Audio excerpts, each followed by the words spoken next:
Good morning friends. आज के video में हम लोग बात करेंगे गुलाब में फरवरी के महीने में जो बेसल सूट आते हैं उसे प्रॉपरली ग्रो कैसे करना है, अगर सूट नहीं आ रहे तो उसे लाना कैसे है। ये दो डिस्कशन का विषय रहेगा। तो चलिए शुरू करते हैं। सबसे पहले इस टाइम के दौरान ऑटोमेटिकली अगर आपके पौधे के रूट सही जगह पे है, सही कंडीशन पे है, तो आप देखिएगा पौधे में ऑटोमेटिकली नया ग्रोथ स्टार्ट हो चुका है, बेसल सूट आना स्टार्ट हो चुका है, क्योंकि ये सबसे सही सीज़न है बेसल सूट के लिए। और बाय चांस अगर आपका शूट नहीं आ रहा है, आपका पौधा बीमार है, कुछ और प्रॉब्लम है, तो उसमें आपको जो काम सबसे पहले करना है वो है रूट ट्रीटमेंट। रूट ट्रीटमेंट के लिए आप एक एक दिन के गैप में ह्यूमिक एसिड और रूटिंग हार्मोन का प्रयोग कीजिए।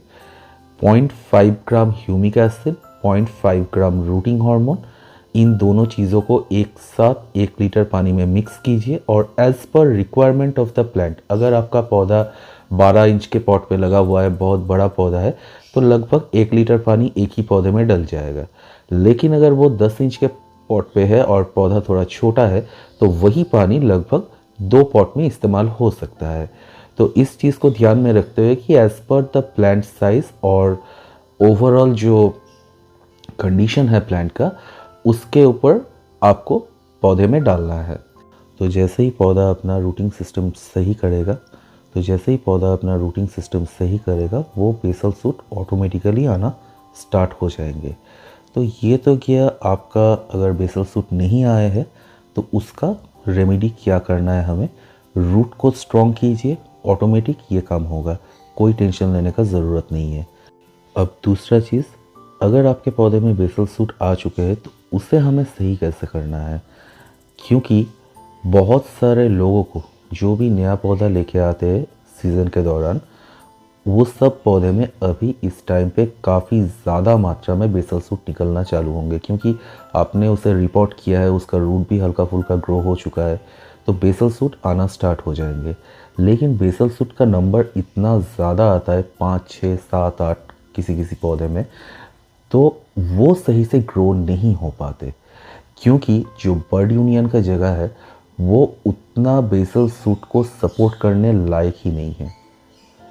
ये चीज़ काफ़ी इम्पॉर्टेंट है, क्योंकि न्यू कमर्स को ये देख के बड़ा खुशी मिलता है कि मेरे काफ़ी सारे बेसल सूट आ गए, अब पौधा काफ़ी जल्दी बड़ा हो जाएगा, लेकिन ऐसा बिल्कुल भी नहीं है। अगर आपने सारे निकले हुए बेसल सूट को रख दिया तो उसमें से 1 या 2 प्रॉपर जगह तक पहुंचेंगे, शायद नहीं पहुंचने का चांसेस ज़्यादा है, क्योंकि वो जितना खाना अपने वो रूटिंग सिस्टम से खींच सकता है वो सफिशिएंट नहीं है उतने सारे बेसल सूट के लिए।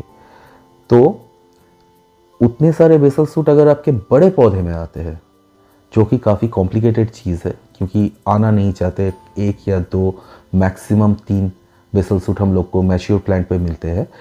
तो अगर आपको बड़े पौधे में उतने सारे बेसल सूट मिल रहे हैं तो वो सही है, क्योंकि उसके पास वो बर्ड यूनियन का स्पेस भी है और नीचे उसका सफिशिएंट क्वांटिटी में रूट भी है। तो आप खाद डालेंगे, वो अपना रिएक्शन चालू करेगा। लेकिन छोटे पौधे में ये पॉसिबल नहीं है। तो इसलिए आज मैं जो बताने जा रहा हूँ, ऐसा शायद कभी किसी ने यूट्यूब पे नहीं बताया होगा कि आपको कुछ बेसल सूट को सैक्रिफाइस करना है, उसे तोड़ देना है। आप देखिएगा, जब पौधा आप नर्सरी से लेके आते हो तो उसमें 1 या 2 डाली ऑलरेडी होता है, उसमें आपने फूल ले लिया, फूल को कट करने के बाद अभी बेसल सूट आपका मान लीजिए 5 आ गया है। तो आप देखिए, पौधे को अगर प्रॉपर शेप देना है, वी शेप में पौधा सबसे बढ़िया ग्रो होता है, कि अगर लेफ्ट साइड में 1 डाली निकला हुआ है तो राइट साइड पे उसके एग्जैक्ट ऑपोजिट पे अगर कोई बेसल सूट है उसे रखिए, मैक्सिमम 2 बेसल सूट को रखिए, बाकी को तोड़ दीजिए और कोशिश कीजिए जो सारे 45 डिग्री के आसपास एंगल पे निकला है उन्हें रखने का, बाकी सारा तोड़ दीजिए। इससे वो दोनों या एक बेसल सूट आपका काफ़ी सही हाइट तक पहुंचेगा और पौधा आपका बुशी बन जाएगा। क्योंकि अगर आपने सारे बेसल सूट को रखने का प्रयास किया तो ये नहीं हो पाएगा और एंड ऑफ द डे जाके आपका जो रिज़ल्ट आप चाहते हो वो नहीं आएगा, बिल्कुल नहीं आएगा।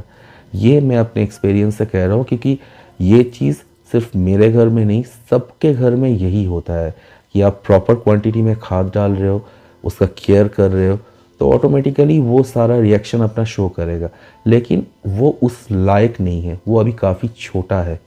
जैसे छोटे पौधे में हम लोग फूल लेने के लिए मना करते हैं, वैसे ही बहुत ज़्यादा बेसल सूट नहीं लिया जाता है, क्योंकि ultimately end of the day वो 4 इंच 5 इंच तक हाइट लेगा, बर्ड आ जाएंगे, फूल खिलेगा, वो नष्ट हो जाएगा, आपको वो सही वाला ग्रोथ नहीं मिलेगा वहाँ से।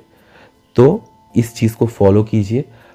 अब सबसे लास्ट बात कि अगर आपका बेसल सूट मान लीजिए छोटे पौधे में 1 या 2 ही है, या बड़े पौधे में भी आपका सही वाला आ चुका है, तो वहाँ पे हमें खाद क्या डालना है? मैग्नीशियम नाइट्रेट 20-20-20 या बैलेंस्ड NPK और रूटिंग हार्मोन ह्यूमिक एसिड का कॉम्बिनेशन। ये 3 चीज़ यहाँ पे एक्चुअली मैं रूटिंग हार्मोन और ह्यूमिक एसिड को एक ही एंटिटी मान के चल रहा हूँ। तो अगर आप डे 1 पे रूट हार्मोन ह्यूमिक एसिड का कॉम्बिनेशन देते हो, डे 2 में दीजिए मैग्नीशियम नाइट्रेट 1 ग्राम 1 लीटर पानी में मिलाइए और 3 पौधे में दीजिए अगर 10 इंच का पॉट है तो। वैसे ही अगले दिन आपको 20-20-20 बैलेंस्ड NPK देना है, 1 ग्राम 1 लीटर पानी और 3 पॉट में डालना है। और रूट हार्मोन ह्यूमिक एसिड का क्वांटिटी तो आपको पता ही है। तो ये चीज़ आप कंटिन्यू करते जाइए, आप देखिएगा विद इन फ्यू डेज़ आपका पौधे का जो शेप है, जो स्ट्रक्चर है, वो मतलब टोटली डिफरेंट बन जाएगा। क्योंकि अगर एक स्ट्रॉन्ग बेसल सूट सीज़न के दौरान अगर आपको मिलता है, तो पौधे का जो ओवरऑल आउटलुक है वो कम्प्लीटली चेंज हो जाएगा। ये जो पौधा आपको दिख रहा है यहाँ पे, ये गीगी का पौधा है जो सुब्रत घोष जेठू ने मेरे बेटी के नाम पे बनाया था। तो ये पौधा आप लोग को भी पता है कि जस्ट 1 साल से कुछ दिन ज़्यादा हुआ है, और इसका साइज़ आप देख सकते हो, इसका जो ग्रोथ पैटर्न है आप देख सकते हो, और काफ़ी ज़्यादा मात्रा में ये बेसल सूट भी छोड़ रहा है। अभी तो फ़िलहाल आपको एक ही दिख रहा है, पीछे साइड से और 2-3 हैं, अगले वीडियो में आपको दिख जाएगा। तो चलिए दोस्तों, आज के लिए बस इतना ही, जल्दी मिलते हैं अगले वीडियो पे।